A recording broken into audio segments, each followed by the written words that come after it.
అది మా friend house. మీకు ఫుల్ దగ్గరగా చూపిస్తాను. ఇంకా రాదు కదా.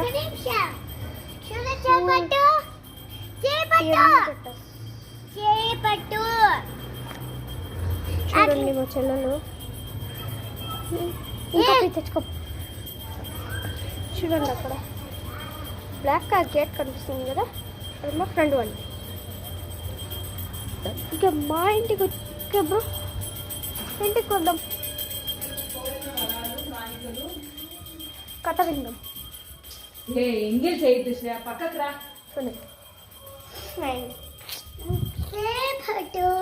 నీవు కోరిన తింటున్నా. సరే, ఇప్పుడు ఏం చేస్తుందో తెలుసు. శ్రేయా, శ్రేయరా,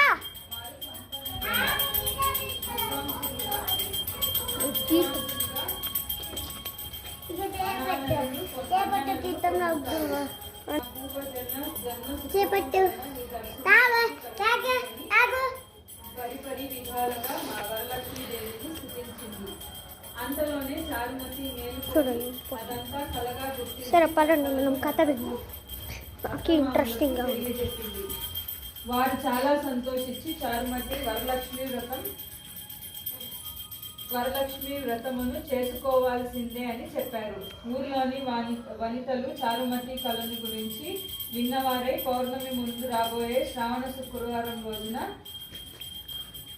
పట్టణంలోని స్త్రీలందరూ ఉదయాన్నే లేచి తలారా స్నానం చేసి పట్టు వస్త్రాలు ధరించి చారుమతి గృహానికి చేరుకున్నారు. చారుమతి తన గృహంలో మండపం ఏర్పరిచి ఆ మండపంపై బియ్యం పోసి పంచపల్లవలైన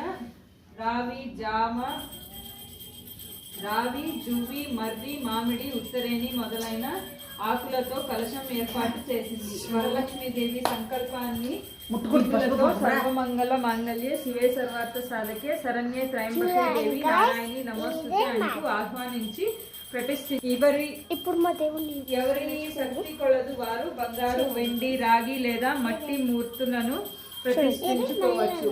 అమ్మవారిని షోడశోపచారాలతో పూజించారు. భాగ్య భోజనాలు నివేదించారు. పూల తోరణం చేతికి కట్టుకున్నారు. ప్రదక్షిణ నమస్కారాలు చేశారు. ఉత్తమమైన ఈ వ్రతము బ్రహ్మనాది 4 జాతులు వారున చేయవచ్చును.